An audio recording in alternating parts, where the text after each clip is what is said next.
Dice Company contains fantasy violence, mature themes, and unapologetic bickering. No feelings were hurt in the making of it, but listener discretion is advised. Dice Company will always be free, but it's not free to make. Please consider supporting us on Patreon or Apple Podcasts and get access to our weekly roundtable show Extra Roll. Just follow any of the links in the show notes for this chapter.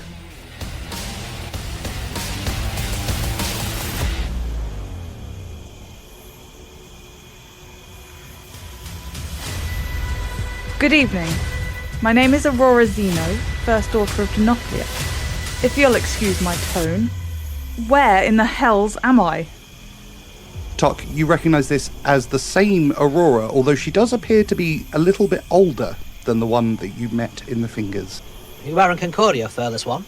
Now answer me, are you linked to this dread machinery and the evil tree which has brought darkness to these lands? Are you friend or foe? And I will know if you mean my homeland ill, and if so, and he raised his fists, I fear you'll be in for a poor evening. I mean you in this land no ill will. I know nothing of a giant tree or machinery. Very good. Are you, perhaps, also a traveller from a strange land where the others have come from? I was raised in Cantioch, but I came from Athlon. You are from Athlon. That is the world I am from as well. Aurora Zeno, are you kin to Augustus Zeno, first son of Denoplia? He is a companion of mine. Her eyes widen. I am the automaton Tock. Augustus is my brother. I fear I've never heard mention of a Tock, however. Sebastian suddenly relaxes, like a proper detention just drains from him. Of course she's your friend's sister. We're in a story. And he shrugs as if this is the most natural thing in the world. Query, Aurora. Approximately 1 hour ago, you were rescued from the Fingers prison by Augustus and compatriots. I've never been to the Fingers. I arrived here from Roanoke, and I have not seen my brother in 5 years. Query, do you recognize the name Corin? No, I do not. But I am a little confused. One moment I was in the library, now here. What is going on? Unknown. There's an evil tree. It has brought machinery and cast darkness over the forest, and we are here to put an end to it. And then my companions will beg a boon from my queen to turn their friend back from stone and return to your land. Oh, wait, I understand now. I'm dreaming. Yeah, no, we've been through it. Hiya, sorry, hello, I'm Bennie. We're not dreaming. I wish we were dreaming. We're not dreaming. I've met you. I gave you a potion when someone knocked you out. I don't know who that was, but it wasn't me. I've never met you before, and I've certainly never been knocked out. What are the last memories you have of Athlon? I was making my way into the library in the Citadel. I discovered a tear similar to that one, stepped into it, and found myself here. Might be a weird question, but what date did you do that? It's the 16th of Harvesttide. The great black tear begins to pulse as a white slit appears at its heart. The second it does, the obsidian matrix sparks, and a beam of pink energy blasts out, creating a portal suspended in the air above you. A second later, and a man in beautiful armour clutching 2 swords falls through.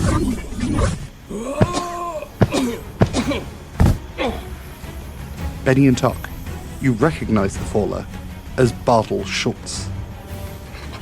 As Bardol appears and hits the ground, Sebastian leaps backwards once again, fist raised in a fighting stance, motes of sunlight glittering from his paws. What? Another one? What on earth is that? On earth am I? Bardol Schultz, you are in the realm of Concordia. The obsidian matrix appears to have malfunctioned. Tock? Indeed. Bennie? Rabbit? Hare? Hare. Sorry, I apologise. My knowledge of mammals is lacking of late. I've just got spat out of a pink vortex. I'm sorry, I must be mildly frazzled. A pleasure to meet you, Master Hare. I am Bardol Schultz, but of course you already know that. And what is your name? I do. They mentioned it. You are akin to the Lionheart, the legendary hero who travels from portal to portal fighting evil, yes? That is correct. Nobody said that. Nobody said that. Sebastian Longpaw, Far Runner of the Forest Guard. Pleasure to meet you, Bardol. Ah, a pleasure to meet you, Master Longpaw. What is this little, environment we find ourselves in now? We are in the deep woods of Concordia, about to track down and destroy the great darkness which has grown here, which we think might be an evil tree, aided by some machinery from your lands, perhaps, which has caused great sorrow. And when it is defeated and we are all heroes, we will go and see my queen, and she will reward you by unstoning the woman in the bag. Can we unpick this just a little bit first? We've got maybe Aurora, maybe not Aurora, and now where have you come from, Bardol? What's happening? Oh, I wish I had answers for you, Bennie. Frankly, I'm tickled pink by what the young hare just spat out there. That all sounds marvellous and, frankly, right up my alley. I was standing upon the deck of the Century Hawk, and now here I am. Seem to lack real memory of it, but a faint, vague notion of a large pink maelstrom sucking me like some giant mollusk through some hole in time and space and spitting me out the rear end of itself in front of you fine chaps. Apart from that, bit of an odd day, really, but lovely to see you again, Bennie. You look in fine form. Yeah, whatever. Apart from that, it's been a bit of an odd day. Apart from that, it hasn't been an odd day. It's been fine until that little eventuality. It begins to be getting odder by the moment, but I'm happy to roll with the punches. Tock Averross, you got any ideas? I've seen men like this before. It's not particularly impressive. I would imagine the Obsidian Matrix has finally got itself working. How do you mean? I mean, you've got his number, but what do you mean? Good God, I didn't know that was an actual thing. I thought it was a wardrobe until it moved, and nice to meet you, I suppose? I attempted to draw the greatest fighter from all of Alestia to protect you. The spell obviously did not work the first time. It has now, finally, allegedly, worked. Mission accomplished, big box. While they're talking, Aurora has sprinted down the side into the clearing towards the pulsing black tear. Young lady, that seems foolhardy. It appears to be on, gentlemen. Shall we? Eulalia! And Sebastian starts herring, literally, after Aurora. Tock looks up from the obsidian matrix that he was investigating and decides it's probably a good idea to follow Aurora down wherever she was going. Galloping after the order of the heron, I follow. And then he goes, oh, we just got rid of one who shouts Denothlia. Now we got one who shouts Eulalia. What's that? And grudgingly runs after the rest of the group. Aurora, you reach the black tear. She turns with her back to the tear at the sound of you following her. Sorry to leave you, but this isn't my fight. Do me a favour, though. If you see Augustus, tell him I'm alive, and I forgive him. And think of something cool to tell him and say I said that. And with that, Aurora salutes the party and jumps backwards into the portal. A pulse ripples from the tear as she does so. No sooner is she gone that something comes through the other side. An enormous wooden hand reaches through, grabs the cold dirt, and tenses. The arm bends as through the tear emerges a 64-foot wooden automaton. I'm not convinced about the swap there. Oh, gods. It's a colossus.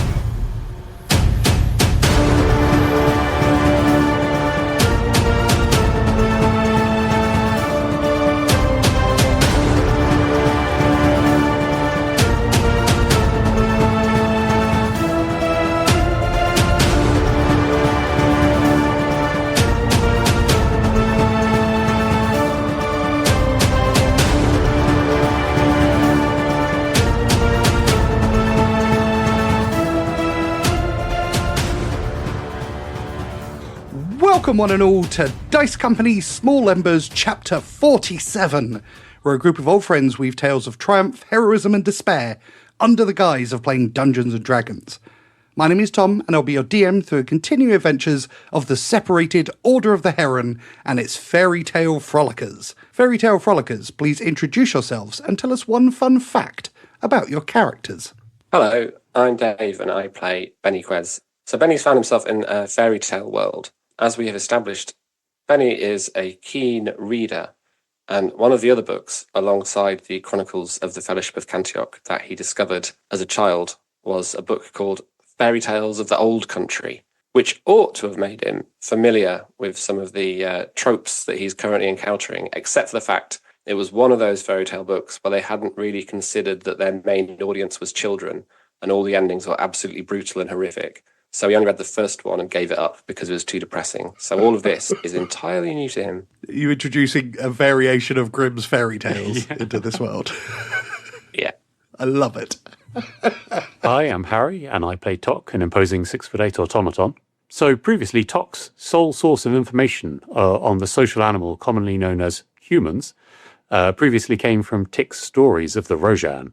But he has some degree of confusion, though, because the characters of the humans he has actually met don't really map neatly to the archetypes found within the stories, except for Bardol Schultz, which is why Tock feels particularly comfortable with Bardol being the overbearing hero that he is.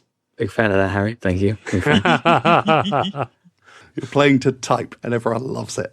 Hello, I'm Adam, and I'm playing Sebastian Longpaw, Far Runner of the Forest Guard. And my fact for Sebastian is this. Since ever being a leveret, all he ever wanted to do was his duty to the Queen, to guard the forest against those who would threaten it and to die a glorious death. But in the last few hours, he's encountered travellers from a far realm he'd never even imagined, a place where there are not enough hairs for people to know much about poetry, a place where instead of having a queen to rule things sensibly, it appears to be some form of squirrel-based anarchy everywhere, and where the threat of machinery hangs heavy over the heads of everyone so that no one can know any peace. It sounds like a land in need of more champions, and for the first time in his life, the chains of his duty and the oaths he has sworn to the forest are weighing very, very heavily indeed on young Sebastian. Oh my God, that was great. Yeah. That was amazing. I feel his pain. Look at this world with no champions. Zero heroic characters of any kind. We have the people's champion. What more do you need? Yes, all right. Hi, I'm Scott, and I'll be playing Bardol Schultz. Bardol's fun fact this week is he has come to realise lately that he often refers to people as young and speaks to people as if he is a much older fella. This has come from looking at his inner self lately with his kind of interactions with Rosie and what have you and what's been going on of late. And he's realised that it seems to be some kind of rewiring of his brain where all of these memories that he gets from different Bardols across the plains seems to be filling him up almost as if he's now been through more years than he actually has. He's actually only 25, but he feels like he has the life experience of a 45 to 50-year-old man and is coming to terms with that lately and has to try and remember that he is a younger fella and he's going to try and have a little bit more fun. A little bit more fun. Yeah, he's been too serious up to this point.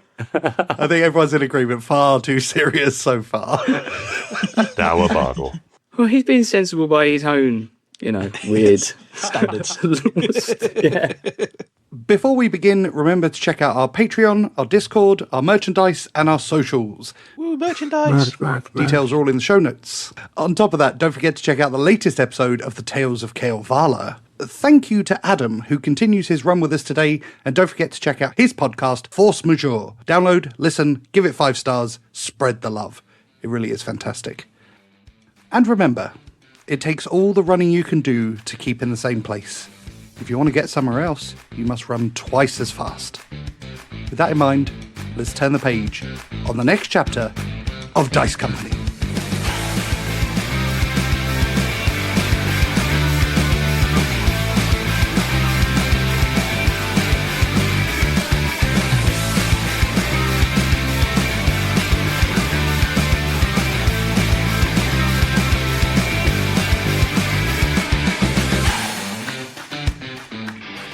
Previously on Dice Company. Having been transported to the Echo Realm of Concordia, Bennie, Tock and Averross found themselves in the company of Sebastian Longpaw of the Queen's Guard. Travelling deep into the dark forest to stop a terrible tree from spreading gloom all around, in hopes of gaining a boon from the Queen, they discovered a group of metalless automatons stood in a clearing in front of a great tear in the fabric of the air. While watching, they were approached by Aurora Zeno, Augustus's sister, who seemed to have no memory of them, before old friend Bardol Schultz fell through a portal beside them. The new Aurora made a break for the ominous tear and jumped in, causing a pulse, and a gigantic automaton colossus climbed through the other way. Tock. I think your father arrived. That is incorrect, Bardol. Tick is my creator. He is not present.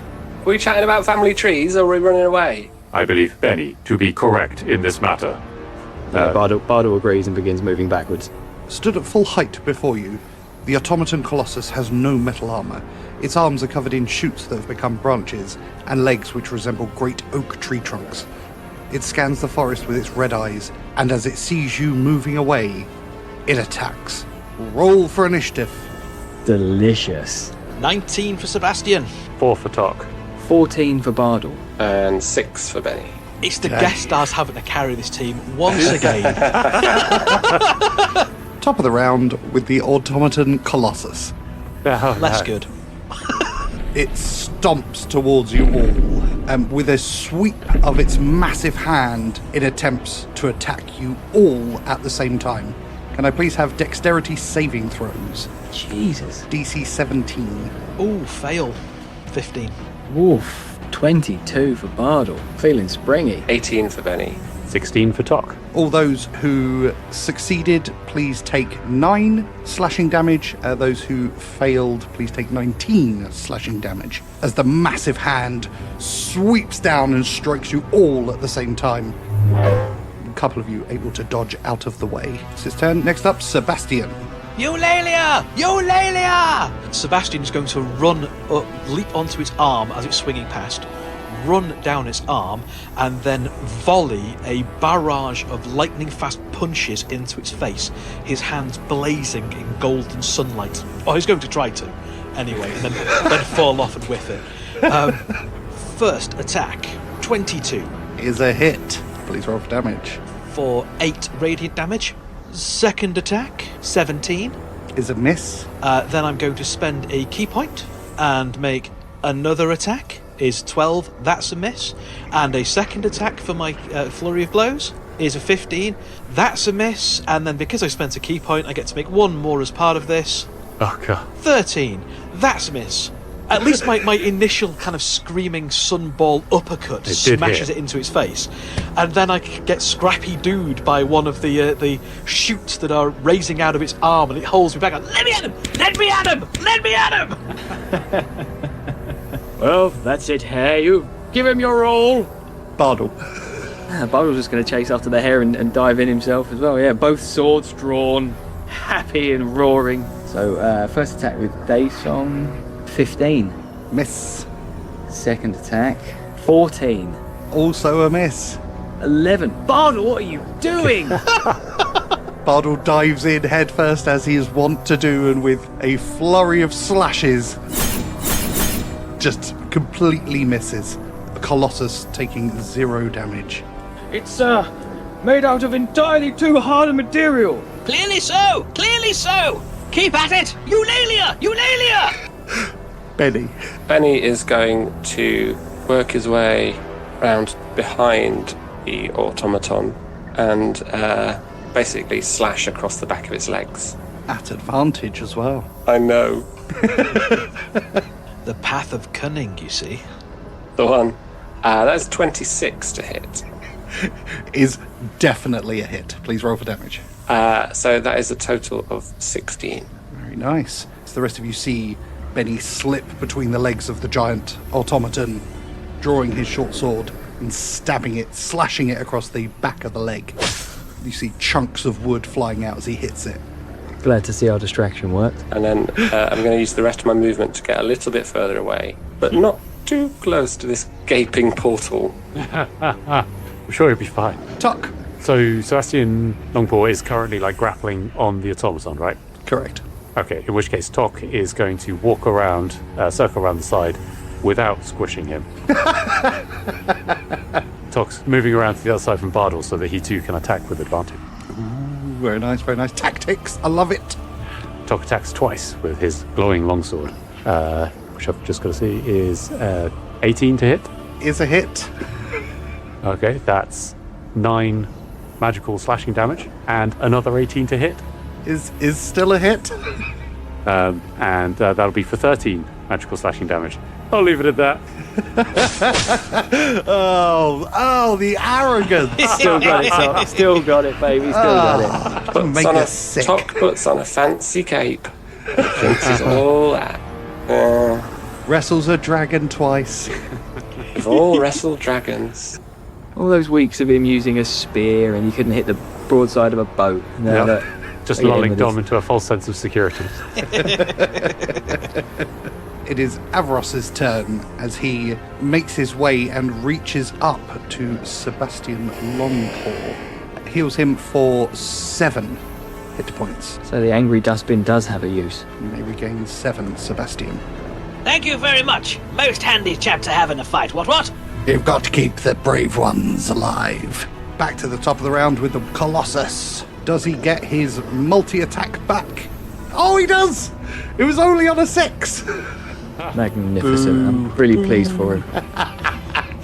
If you only get it back on a 6, it's probably not worth using anyway. Yeah. He's going to be quite irritated with the attack by Bardol, and he's going to attack him with both of his tree trunk-like hands. Oh, first is an 11, It's a miss. and the second is a natural 1. Ah, You see it kind of lift both hands into the air and smashing it down in your direction, and you just, with a little sidestep and a feint, absolutely no chance of hitting you. Ha ha ha ha, Whomping Willow. You must do better than that. Sebastian, This thing now being up to its full height and towering over He's 21 times taller than Sebastian. He realises that he can't get in place for what he really wants to do, which is a flying uppercut. So he goes to work on its ankles and attempts to start, as you would cut down a tree by starting low and letting it topple. He's going to drive all of his jackhammer punches square into its left ankle and try to bring it down. oh, So, first attack, 22. is a hit. Please roll for damage. Is 6 radiant. I should say all my attacks are also magic, so that's 6 radiant magic damage. Lovely. Pow. Second attack is an 11. That misses. I'm spending another key point. Why not? Why not? You only live once. I don't need to keep them. 16 misses. 9 misses. Come on! 21 It's a hit. for 10 magic radiant damage. Now we're talking. I'm dancing around his feet, but I'm not moving per se. And yes, just slamming a volley of right and left crosses, glittering sunfire into its ankle. Obviously, creatures like this can't be bloodied, but if they could, this creature would be. it's sapped. Sapped, exactly. Thank you, Harry. Thank you. It's looking quite sapped. Bring it down, drive it back where it came from. This is my forest, you bounder, and I'm not having you here. Pow pow! Jab jab, Captain Luther, jab jab. Bardol, Well, Bardol's just going to keep trying and attack again with Day Song. remember to attack at advantage because of the incredible work of Tock. Thank you, Harry. There we go. So that is a 27. Nice. Is a hit. Please roll for damage. 8 slashing damage. Second attack is a 21. Nice. 11 slashing damage. The old offhand longsword, which is a 19, is another 12 slashing damage. This is why he's the people's champion. Well, Yeah. God. That is a lot of damage. Bardol went ham. There we go. Bardol draws back his 2 swords and, with a constant whirling motion, slashes at the automaton colossus, taking huge chunks of wood out of its flesh. Bennie, So Benny has seen Sebastian's approach of going for the legs, and that seems like a wise move. So again, he darts in behind the automaton and slashes at his legs with the short sword. 26. oh Nice. my, 2 26s. Oh my god. We save the high rolls when we need them. Yeah. Yes, you do. It's a hit. A palpable hit. So that is 18 piercing damage. Oh my word. You hear creaking, Benny, after your attack as the giant automaton begins to sway, but it's still just on its feet. Once again, Benny disengages and backs away. There he goes. Man of the hour, Mr. Tock. Okay, so seeing the damage that they've done to his leg, Tock is going to concentrate his attack there. 22 to hit. Is a hit. Please roll for damage. 12 damage. Oh. And the second attack, it's a 26 to hit. Is a hit. Please roll for damage. I rolled a 1, only 7 damage. Tock, please tell us a story. Okay, so standing behind the automaton, he's got a pretty clear line. He attacks the back of the knee, nearly severs it, and then on the return swing, just cuts straight through the back of the knee. The automaton falls to the ground in front of Bardol Averross and Sebastian. And is that their mercy? I don't know if any of them are going to jump in for a coup de grace or... Oh, Bardol dives on it like and just starts hacking away. Yeah, Sebastian roundhouse kicks it into the path of Bardol's blade. Tock watches impassively as the giant automaton is dispatched by his friends. Beautiful, you are out of combat. I think at that point, Sebastian's going to focus his gaze on the other automata that were here in front of the portal. You want some as well, dear? Do you want some? Come on then, have a go. They have been watching quietly as this fight happens, and the one at the front says, "We do not wish any trouble." That is wise. This is my home, and you have brought great darkness into my forest. So I give you this chance to answer. Why are you here, and why did you summon this creature to blight my woods? And be quick about it. If I dislike the answer you're getting, you're going back through the portal yourself. What? They all look at one another, and the one who has been speaking faces you. "We were transported here after the Battle of Roanoke. We have spent years alone in this forest. As time passed, we have become accustomed to our new home. We have shed the metal components. They have proven difficult to repair and replace, and they remind us of things we were forced to do. We have new names. We will not fight, ever. We did not summon the Colossus. This tear has been here since we arrived." Automatons, do you possess sentience? "Yes. My name is Alder." Alder, if you wish to return to the plane of existence you once lived upon, we may assist you in returning there. They look at one another again, and Alder turns to face you. "We do not wish to return. We are happy here. We are safe here. We dispatched..." And he looks to one of the others, who then says, "A hag. We dispatched a hag. We have cleansed this forest of darkness." Sebastian blinks, mutters under his breath. That was my job. Did glory stealers? Ah, you see, Sebastian, they're doing their best in their new home. Warms the heart, does it not, to see such things shedding their metal and becoming more natural around their environment and looking rather nice, if I may say so myself. And Yeah, you make a valid point there, Bardol. You make a very, very valid point. But what's to do with this great wobbly darkness rift thing here, then? What's all that about? How do we get rid of it? I would suppose it was made by the Emperor Salazar during the Battle of Roanoke. That is correct. A tear through reality created through the weapon used on all living creatures in Roanoke. Who is this Salazar? It sounds like he could do with a good old smack, eh? What? Indeed, he is our enemy. We are bound to destroy him. he is an absolute sod. Well, if he was your enemy and he's doing this to my land, then I consider him my enemy as well.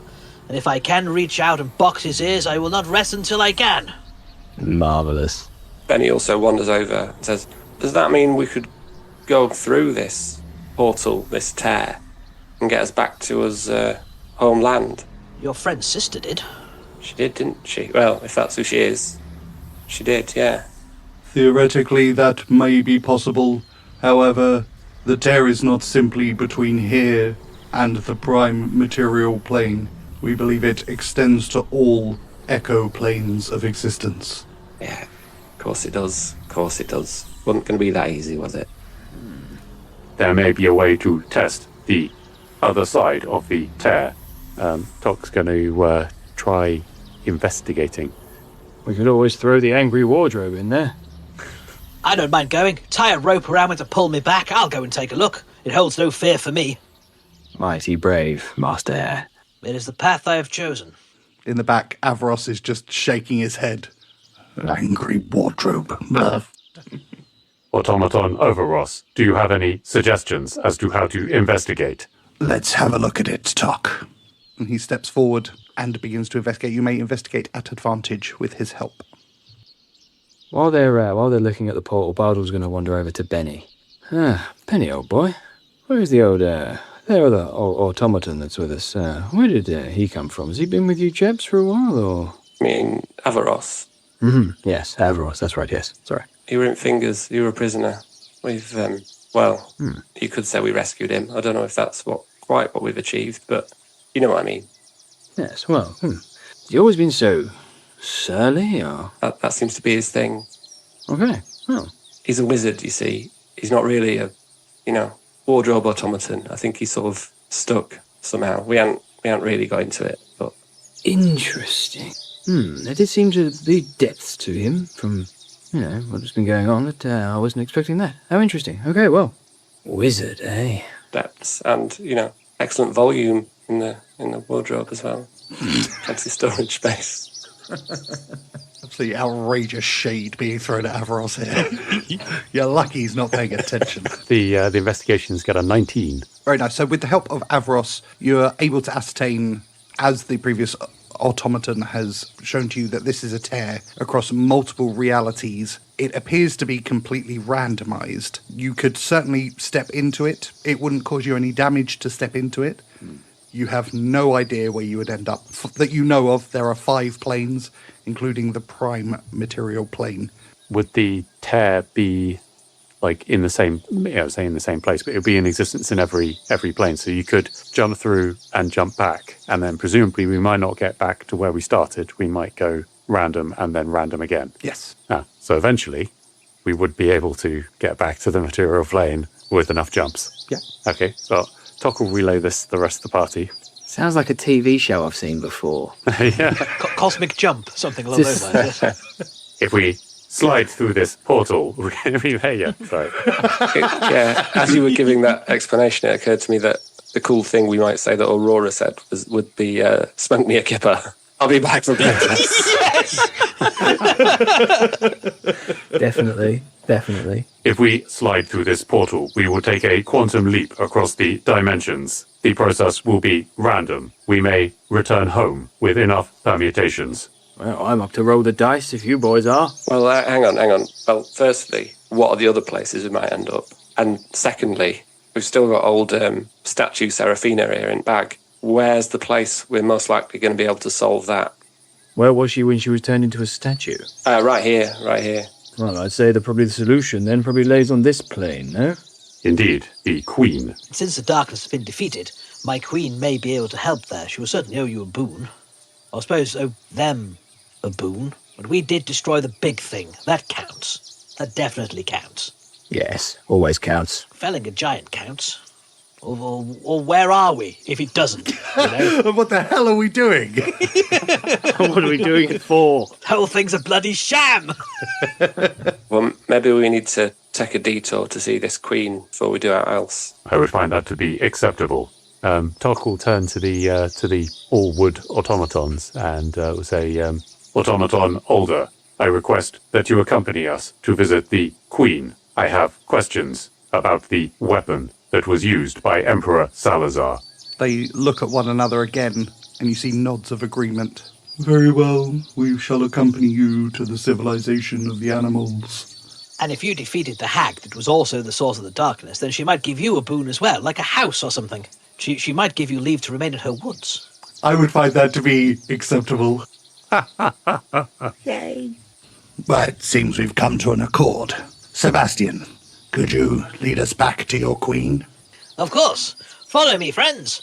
And he takes point, hopping forward, and again, as leading ahead through the underbrush and occasionally bobbing up out of the underbrush, glowing slightly like a little will-o'-the-wisp that's leading the way, dropping back down, staying maybe 20 foot ahead of the group, and you can tell that with his natural exuberance, it is a real challenge for him to stay that close to you. He wants to just tear off ahead, but he's holding himself back and satisfying himself with just leaps up every now and then, glowing light faintly, and bobbing back down.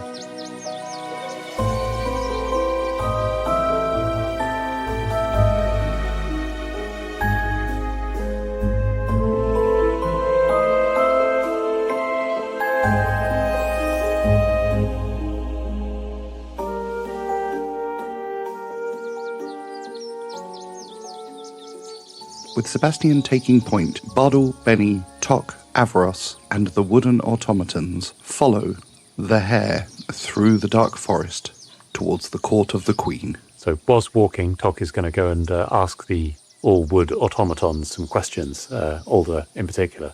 Alder, during the battle in Roanoke, you mentioned the use of the weapon of the Emperor Salazar. May I inquire about the weapon's nature? Yes, Tock. The weapon used belonging to the Emperor was the Wolfsbane's scepter. It is said it was a gift directly from Kale to the Emperor as his champion. As we understood it, there were 3 powerful boons gifted by Kale to the Emperor through the Wolfsbane's scepter. He unleashed all 3 on Roanoke simultaneously. Query. The Emperor was there in person. He was the one who led us. We were his fist. He used us to attack and destroy the citadel. He searched for a magical item. I do not know the name of it. It is the Obsidian Matrix, and Tock will hold up the Obsidian Matrix on his arm. My goal is to prevent the Emperor from finding this. That is a noble goal, and one for which we all support. He looks at the others and they all nod. The Wolfsbane scepter, was it destroyed after its use, or may it be used again? It can be used again, but releasing all 3 boons simultaneously was not advised. It laid waste. Over time, there is nothing stopping him from doing it again. Have you met the Emperor Salazar?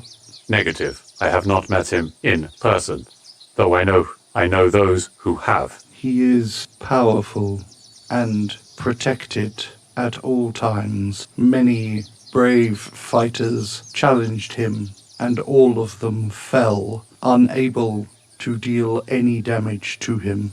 Query. Do you know the nature of his protections? He wore armor covered in strange glyphs. We do not recognize them. May you provide a description of the Emperor, his appearance, his equipment? Of course. Do you have parchment? Yes. Tock will pass him a little thing of charcoal to draw with as a pen if he wants, yeah.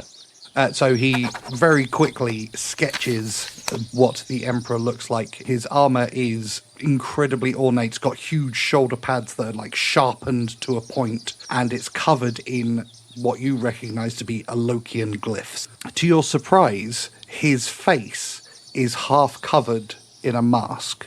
Interesting. How much does he resemble Vander? Not at all. Okay. I mean, obvious question after that, isn't it?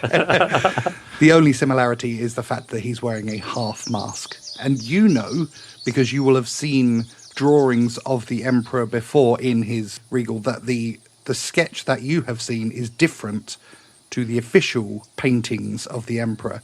The official paintings have him as a quite young, beautiful from a human point of view, long blonde hair, whereas this character has short, scraggly hair, and his face looks a little bit kind of deformed underneath the mask. I mean, not to be surprised that his propaganda is, on point. Query. The weapon, Wolfsbane Scepter, when used, the effect it had on the living beings, what was the nature of its effect? Melting. Okay, so he Ark of the Covenant with them, did he? There was a small number of automatons. We were held back from the Emperor just in case someone was able to survive the assault. However, seeing the devastation he caused, we, and he points to the other 5, ran, and we kept running to the citadel, down into the library, where we found the tear that led us to the forest here. Query. The library of the Citadel, were there any artifacts observable within? His head tilts as if he's remembering. The library of the Citadel was full of human artifacts, tomes, weapons, trinkets. The Emperor cares not for such things. Query. Did you observe any of the Rojan, the Council, and Tyros? Sage whispers death. So was the rift caused by the... They wouldn't know that, I imagine, would they? They found the rift. Query. Upon entering the rift, did you and all your companions arrive at the same location, or were there more? We all arrived at the same location. If we'd all piled through, we would have arrived at the same place rather than at random, all spread throughout the plains. Okay, good to know if we find that again. As we ran towards the rift, we heard the voice in our head telling us to enter, beckoning us through the tear. We saw terrible images until we passed through. We heard the voice no longer. Query. The identity of the voice. Is it known to you? Unknown. Can you perform the voice's likeness? I will attempt to recreate the voice. You must enter. Come to me. That is very creepy. And yet the voice was gone when they went through the portal. Query. The voice left when you arrived in Concordia. Did you meet the owner of the voice during your travel? Negative. We only found anthropomorphic animals. Since the conclusion of the war, Emperor Salazar was victorious. Yet there is resistance still. We are from Sanctuary. It is a place of safety where the Emperor and his will have no power. They may not detect it. There is a place at Sanctuary, if you wish. It is a place with trees, nature, and humans. The automatons look at one another, and you get the sense that they're communicating, although you can't hear anything. And this communication goes on for a while before Alder turns round. Query, how is it protected from the Emperor? It is protected by a spell of private sanctum cast by the Rojan Serafina squirrel. Query, would Serafina welcome us? Unknown. I believe it would be so. Currently, it would be difficult. She is in this bag, and Tock will move down the bag of holding enough so they can see Serafina's petrified stone head. We are seeking repair. Query, if she is stone, how does she cast the spell? That remains to be determined. We are seeking repairs. Repairs are urgent. Once again, they turn to face one another. Give me a persuasion check, please. I'm going to guide myself on this because Tock is not very persuasive. How are you guiding yourself? By getting Averross to... by not letting them talk to Averross. Pre-conversation pep talk. Come on, Tock, you can do this. You're good at conversation now. You can do this. Only an 11, I'm afraid. It is too dangerous. We welcome the invitation, but we cannot accept. I understand. And Tock will carry on walking with his companions on the way to see the Queen.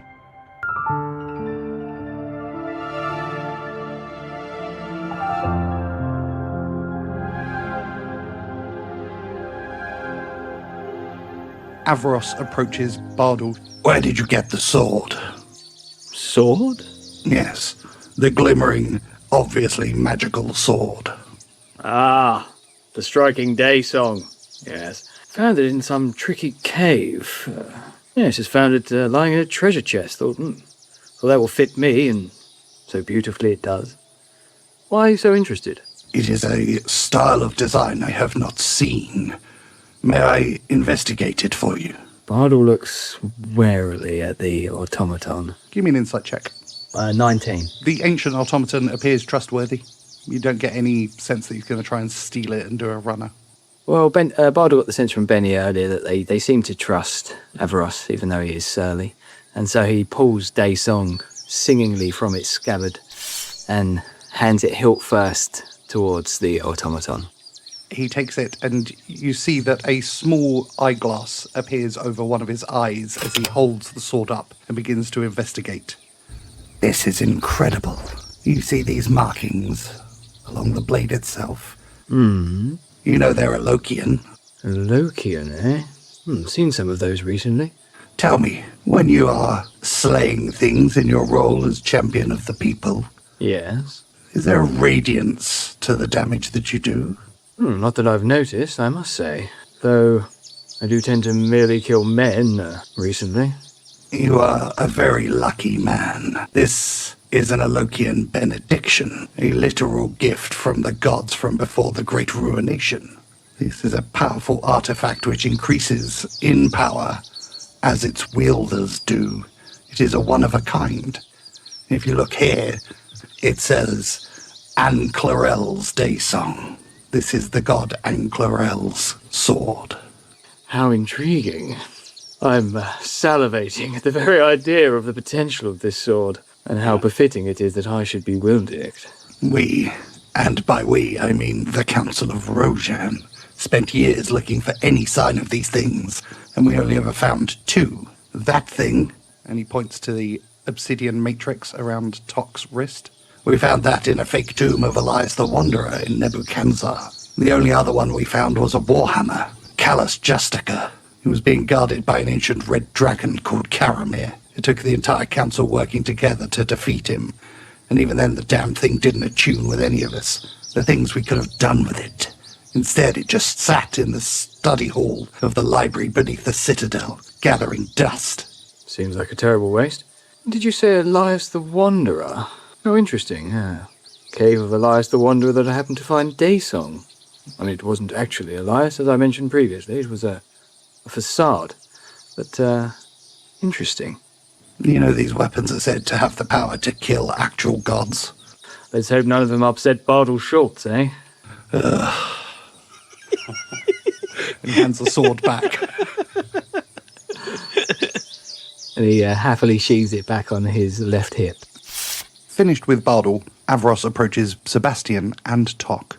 The People's Champion's sword is an Alokian benediction. If you are truthful in what you said about killing Salazar, you're going to need to find more of them. He has built up a huge amount of power and defense to protect his miserable life. Do you believe multiple benedictions would be required? It certainly couldn't hurt. Hurting is intended. Sebastian raises a paw. Sebastian, What's an Alokial benediction? they're gifts from the gods, handed to specific champions in order to slay other gods. Ah. He raises his paw. You don't have to keep raising your paw. What's a god? They are powerful beings. Ah, like the Queen. Indeed. And like you. No, not like your queen, and not like me or Tock or any of us. And he looks down and shakes his head. Fucking Concordia. The Averross is the god of automatons, Sebastian. Incorrect. That's what I thought, which is why I got confused when you said that you weren't. But Tock seems to think you are, and Tock's a sensible fellow. In the brief time of our acquaintance, I've become absolutely convinced by his intellectual knowledge. He understands poetry without a hair. And Sebastian stares very earnestly at Averross.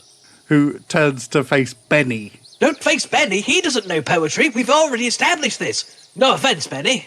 You're very clever in your own way. I know poems, though. This is not about who knows poems. Hang on, let me see if I can remember one. There once was a lad with bad luck. No, we don't need poetry. None of us are gods. I'm not a god. The queen is not a god. How else to express what's in your soul? The god of poetry is Rologol, Sebastian. Rologol? Indeed, he is a good god. Well, yes, he's the god of poetry. You have to be good. I mean, bad poetry's terrible.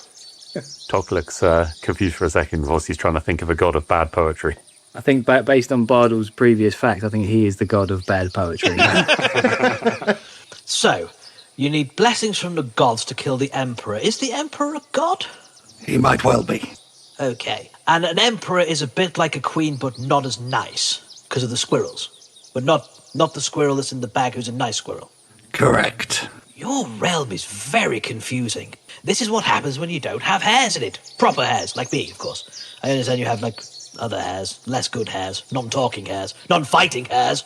And diminutive. They are no more than 1 foot tall. Wow. Tasty hairs. If you were to visit our realm, you would be a giant among hares. What? Sorry, Tock. 1 second. And he turns and looks at Bardol.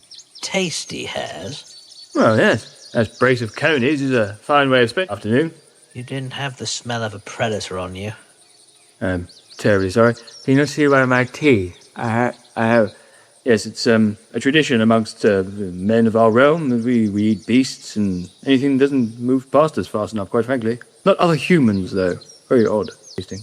Yes, I apologise. I would never eat you, though, Sebastian. Try not to eat things that have sentience. Well, that's not true.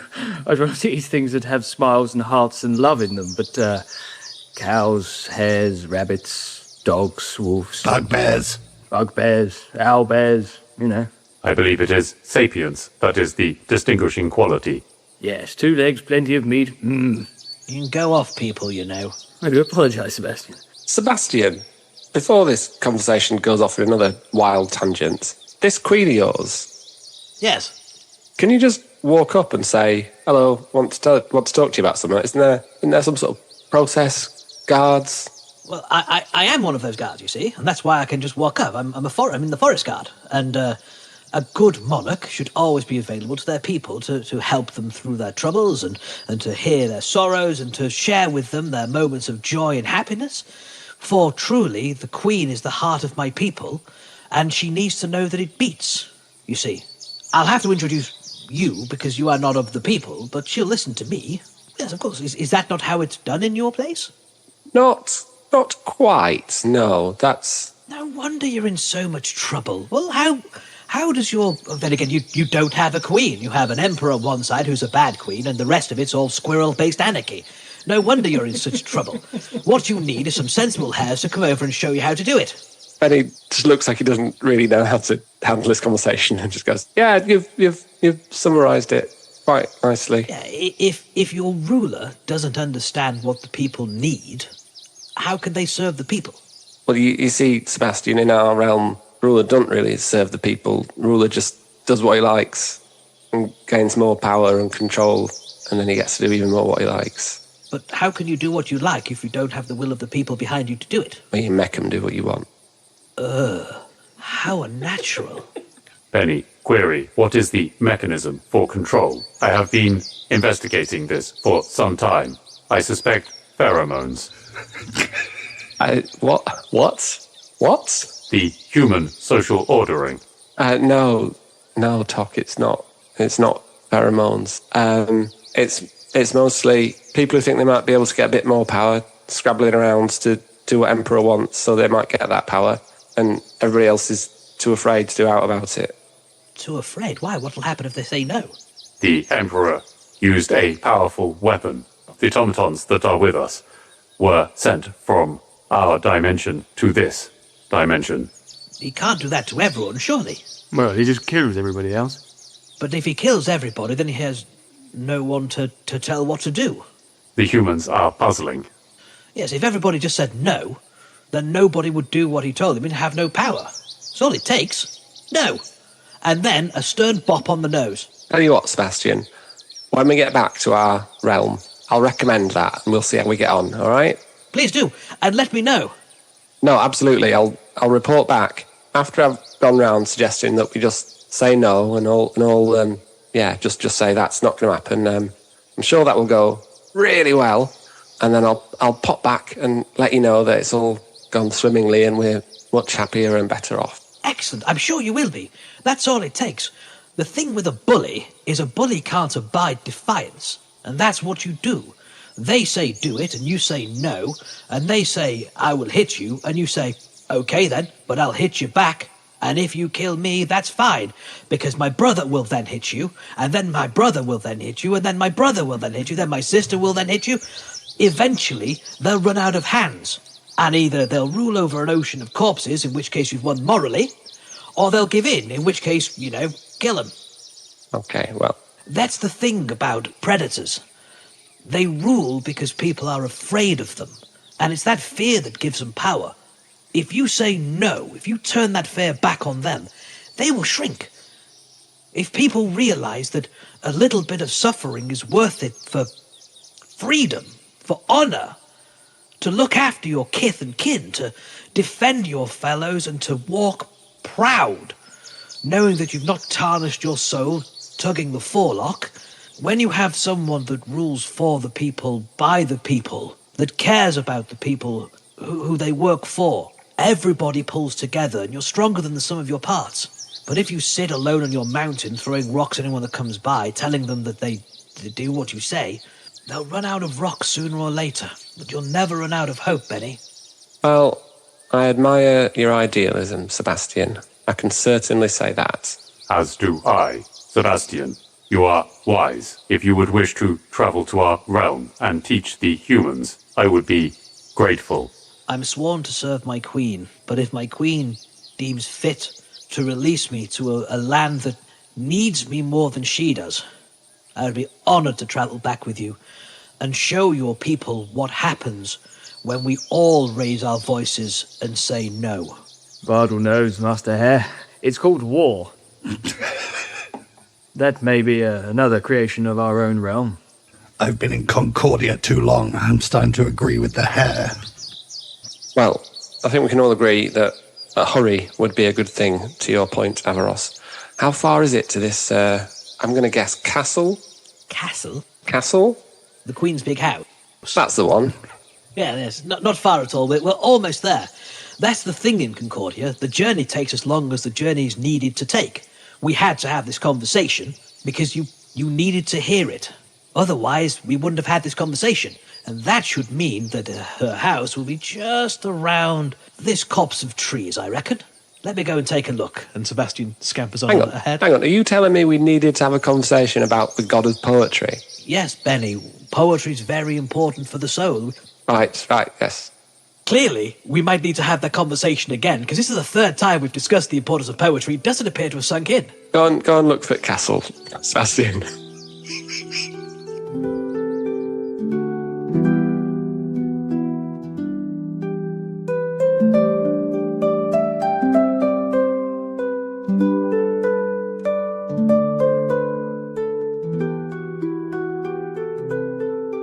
After a short journey, you make your way to the court of the Queen. Nestled within the serene forest, the fairy tale court of Queen Queenie soars above the treetops. A beautiful castle like something out of a fairy tale. It's pink with golden-tipped minarets. The court itself is adorned with shimmering vines, cascading waterfalls, and nests of woven gold. As you approach, a number of other hares, dressed in the same uniform as Sebastian, stand to attention. Sebastian hops over and gives him a wave. Hello, dear friends. I have brought some new companions, some brave souls I found in the forest. They have helped me overthrow the darkness that was threatening the woods, and now we're hoping to have a chat with her Madge. Is she about? Of course she is. She's inside. Quick question, Sebastian, dear chap. Where are their fur? I know, and their ears. It's terrible. They came through a wobbly hole in space, and I think it burned all their fur off. They're very touchy about it. When I asked them, that one, and he kind of nods, points one ear towards Bennie, was very, very upset about it. Clearly he must have had a lustrous pelt and he's missing its loss dearly. But they're jolly fine fellows. Do you know where they come from? No hairs, very little poetry. But how do they get anything done? Well, they don't. They leave it to the bloody squirrels. Oh, not the squirrels. The whole place is in a complete mess. Good lords. This is why we need to see the Queen. Absolutely, I completely understand. Queenie's inside. Cracking. Thanks very much, chaps. Okay, fellows, onwards. Sebastian leads you into the main court. The court itself is full of other recognisable forest creatures, but sat on a wooden throne is an elegant and regal Aarakocra, with plumage as radiant as the sun. Sebastian gives her a big wave when he walks in. And she waves back. Mayor Sebastian, where have you been? Well, so, you know the darkness in the forest that you definitely said I probably shouldn't go and do anything about? I believe I ordered you not to do anything about it, yes. Yes, well, turns out, I was having a mooch about, and I bumped into these strange travellers who've fallen through a dimensional vortex like the Lionheart did.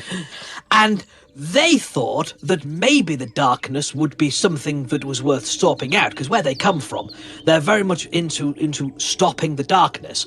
And I couldn't let them go to the forest without a guide, so we fixed it. So we don't need to worry about that anymore. Yeah, and they'd quite like a word. I suggested that maybe you might be able to assist him with a boon, Your Majesty, for saving the forest from darkness. There was a great big bloody evil tree. Huge it was. Massive. 20 or so times my size. And they helped me destroy it most bravely. They cut it down to size and we gave it a kicking and now it's wood chip. But they're stuck here, you see.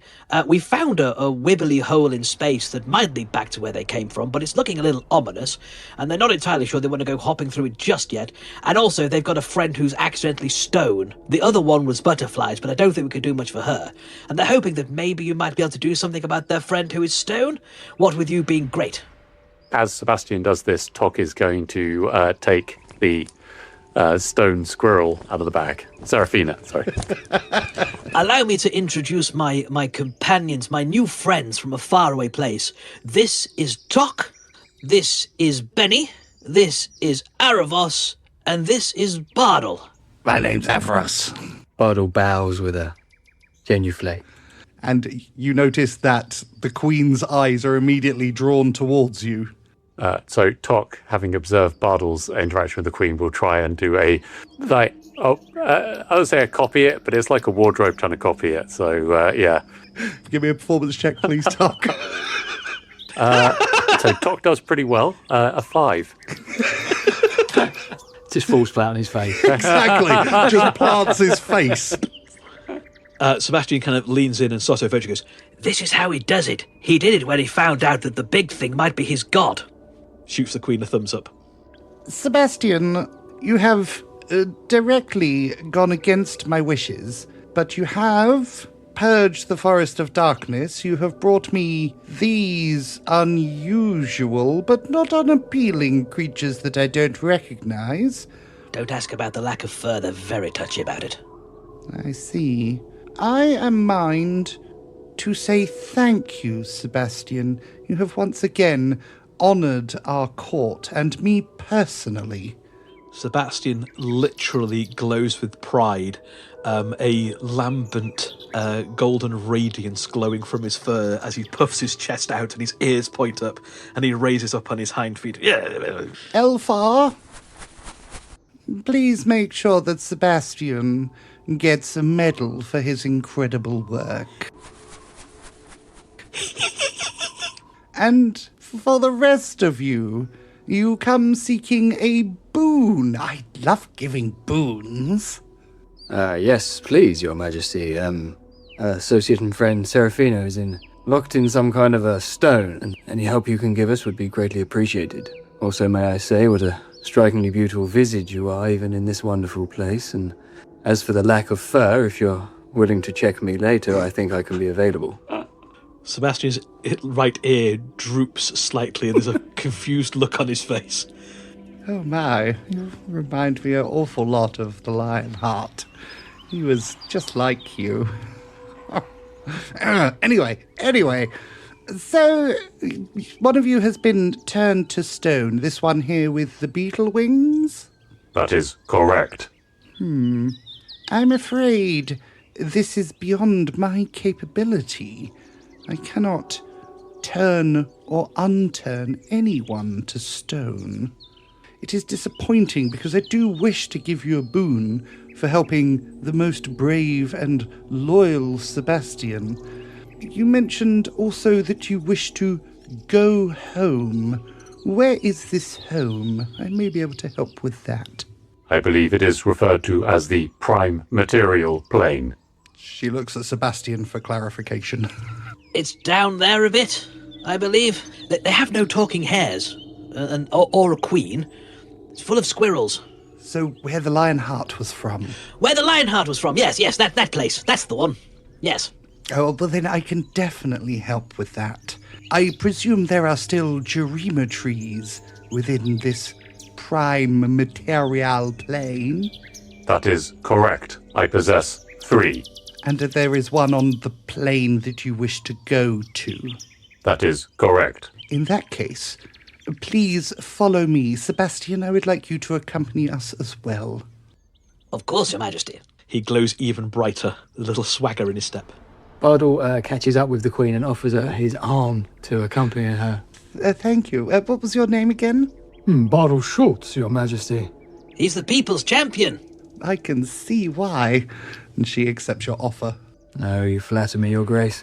The only people that are being looked at here are you at the moment. How radiant you are. Quack, quack!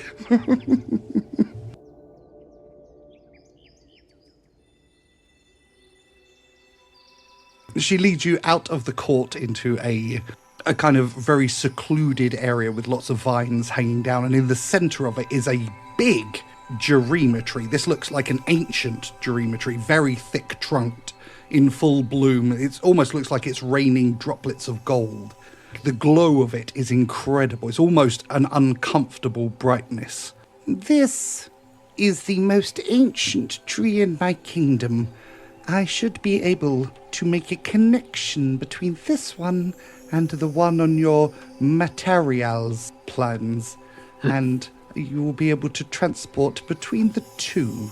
First time I've ever ridden wood, let me tell you, but I'm willing to give it a go, Your Majesty, if you think it would work. It is how the Lionheart travelled to and from this place. Plural? Like more than once?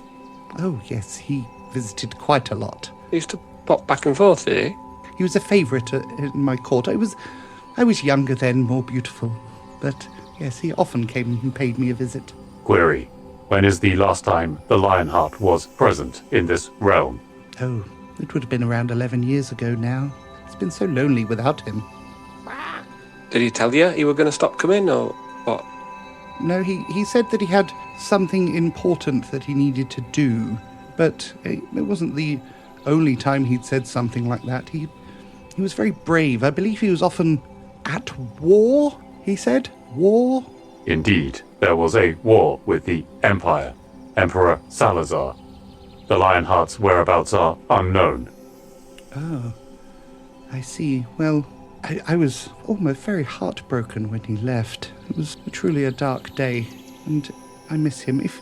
If you were to run into him, please do give him my best. Yeah, I mean, we'll have a few things to catch up on first, but that'll be on list of things to say to Lionheart, yeah? Our companion, Squirrel, that is petrified, was a companion of the Lionheart. Oh, is that Clara? He was always speaking about Clara, his companion. Designation Clara is unknown. Designation Squirrel. Serafina. Nocturna.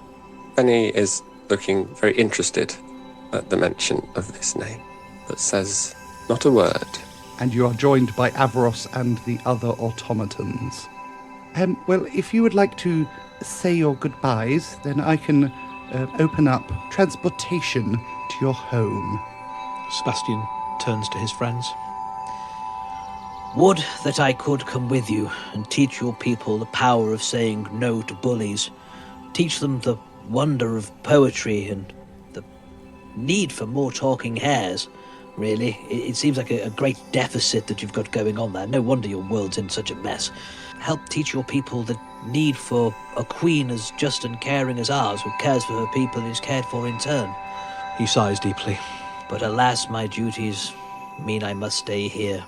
So I would like to give you this. He unclips the sword from his hip and raises it up in both hands above his head towards the party in general. You have our thanks, Sebastian. I will attempt to relay your wisdom to the humans. Tock will hold up his hand palm down. Sebastian puts the sword in your hand, looks you in the eyes and goes, When things are darkest, when you are at your most desperate, when all seems lost, draw this sword and think of me. I won't be able to come, I'm not a wizard, but you'll have a sword, and that tends to make things a lot better when you're at your most desperate, I always find. Bennie goes over and offers Sebastian a hand to shake.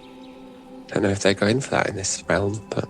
He takes your hand and shakes it firmly. It has been nice to meet you, Bennie. Yeah, you too, Sebastian. It's been a real education, and I apologise for thinking you were a figment of my imagination to begin with.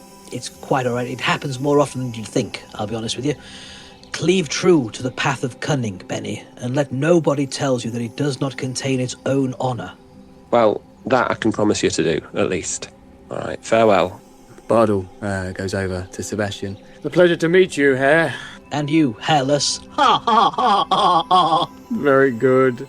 Very good. I'm sorry I mentioned about eating animals earlier. I was not thinking about how they might affect you. I'm sure there was no relation, but I want you to know that you're a damn honourable and mighty hare, and I would never have eaten you, because you are no man's prey.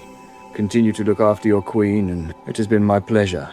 I hope to see you again. I hope to see you again too. If you can find a way back here, please don't be strangers, and if you can find a way...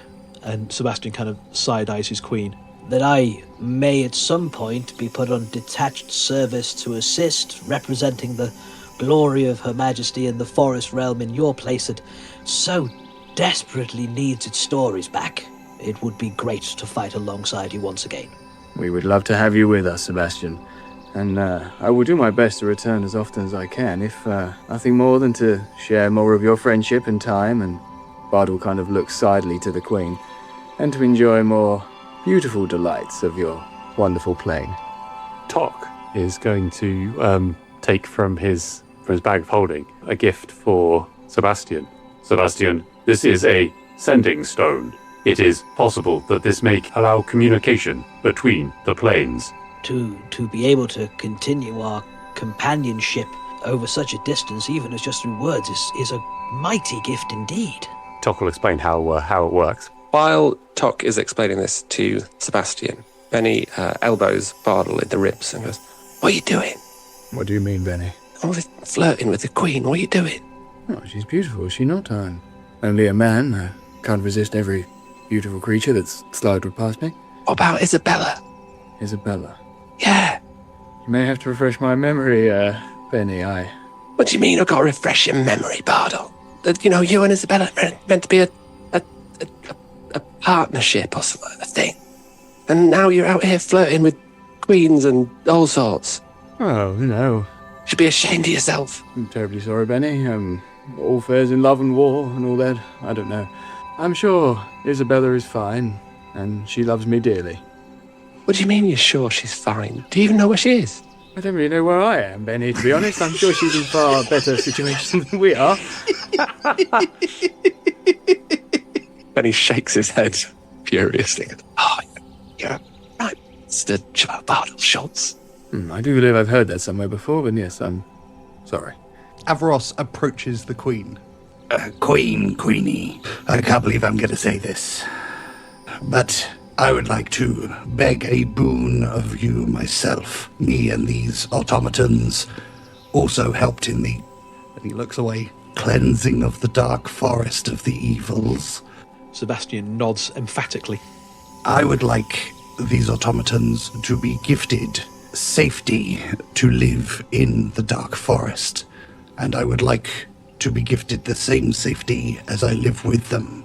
And the Queen looks at Sebastian again for further confirmation. They did indeed help. I believe they defeated a hag that had made its lair in there, and they seem to have suffered greatly at the hands of the same foe who does beset Bennie and Tock and Bardol.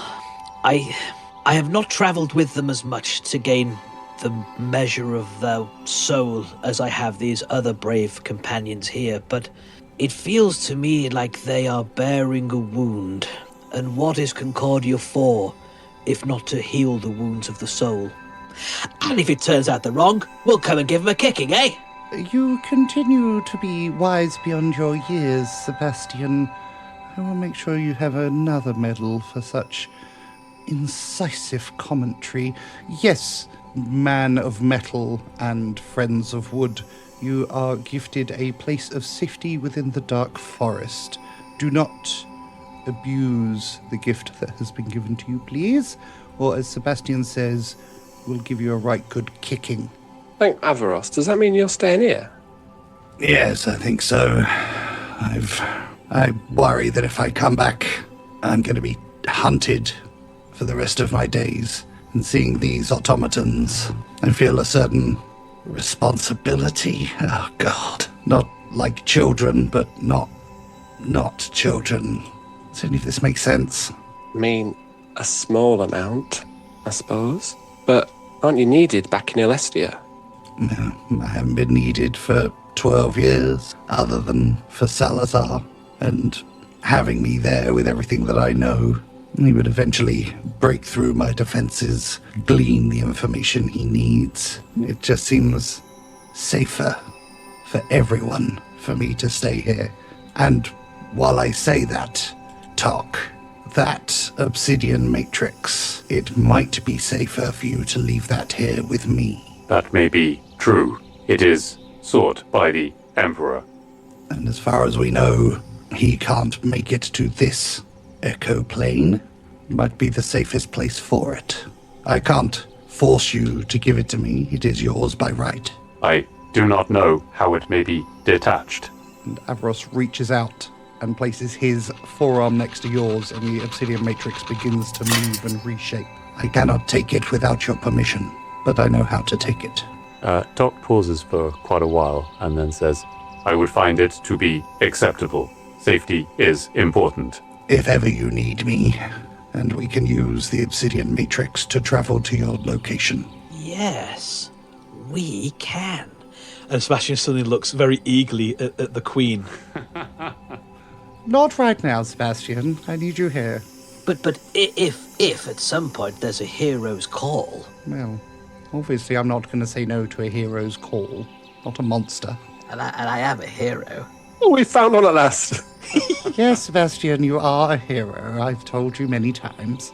And he beams. Averross, then before we go, can I just ask you a quick question? Just in private. Sorry, I just kind of usher him to the side. Of course. Do you know this Clara? Clara? Yeah. I know Clara's. Who is she? I know Clara Vanderkilt. She was an Asimar member of the Council of Rojan. We called her the Celestial Hammer. Why do you ask about her? Just a few things that I've heard, and I'm just kind of piecing things together, that's all. She's still alive? As far as I know, all of the Council of Rojan were killed in the war. Oh, yeah. Yeah, of course. What is the puzzle? Don't think so. I just, I had a letter from someone initialed C, and I don't know, every time I read about people whose names start with letter C, little bells start going off in my head, that's all. That was her nickname. What do you mean? C. That's what Lionheart used to call her.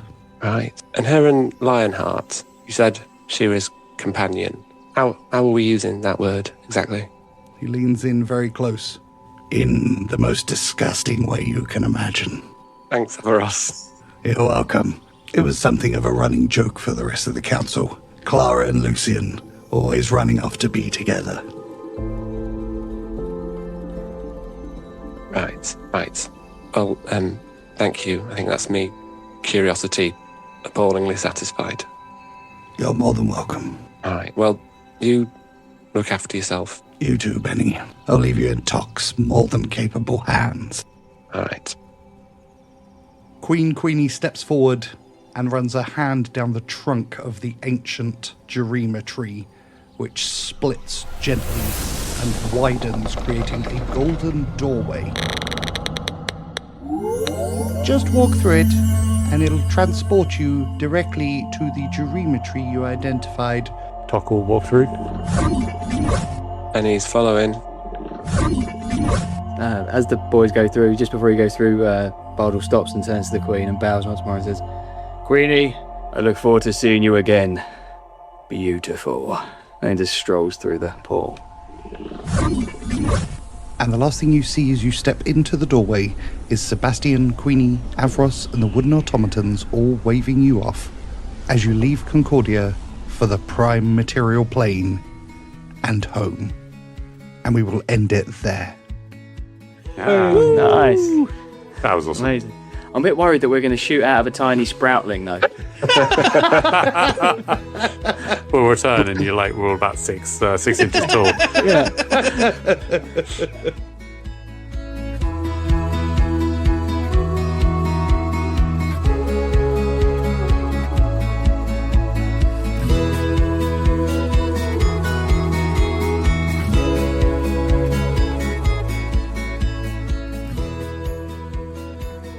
You've been listening to Dice Company's Small Embers, starring Dave Windust as Bennie Quez, Scott Parker as the greatest champion, Bardol Schultz, Adam Beltaine as Sebastian Longpaw, and Harry King as Tock, with Tom Patrick as your dungeon master.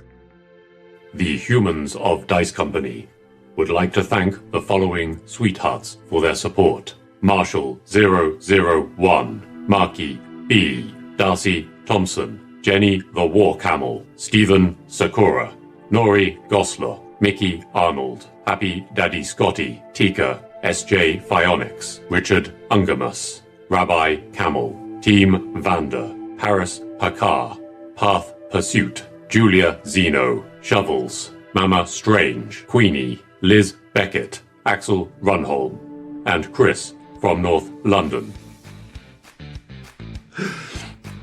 Oh my god. Can you remember any of the names of the fairy tales? No, I came up with my fact 30 seconds ago, so... Damn it, Dave! I have to say, by the way, how, obviously very badass, but trying to use a longsword in one hand, let alone your offhand, is, I think, impossible. Gonna go out there. I have tried. I think it's impossible. Yeah, but are you strength 18? Yeah, well, exactly. Bardol slashes 3 times. It's quite impressive. Moving on. But doesn't get his pithy one-liner, yeah. Yeah. That's right. I'm sure he'll rattle off another 12 before the end. I'll just slot one of them in. 5 minutes later, he reconnects and he's just finished the one-liner. I am happy that I am continuing the tradition of anyone that ever plays monks in any games I'm in, that the second they flurry of blows, they whiff every single one of them. Yeah. Coupled with a kind of soft paw rabbit kind of imagery. I love it. And the war in Roanoke as well. I mean, Tock's basically going to be full of questions. It depends quite how much time you want to put aside to that. That's in our bonus lore episode. Yeah.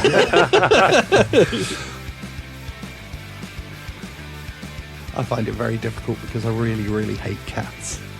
And good news is they hate you too, and they make it very clear that that's the case. Yeah. It's the only thing I like about it is that they hate me back. Like, we're very honest in that regard, yeah. You always know where you stand with the cat. Below them. Hello, friends! We've lost Bardol Schultz again. He's back. I believe he is dimensionally unstable. Clearly, glitching all over the place. Lore. Thanks for listening. Please consider supporting Dice Company on Patreon, where for the price of a cup of coffee, you get access to a whole other show, Extra Roll, as well as an ad-free listening experience. The Dice Company Discord server, along with our socials, can be found on our Linktree in the show notes. If you enjoyed this chapter, please like and subscribe, and don't forget to recommend us to your friends. If you didn't like it, recommend us to your enemies. And we'll see you next time on Dice Company.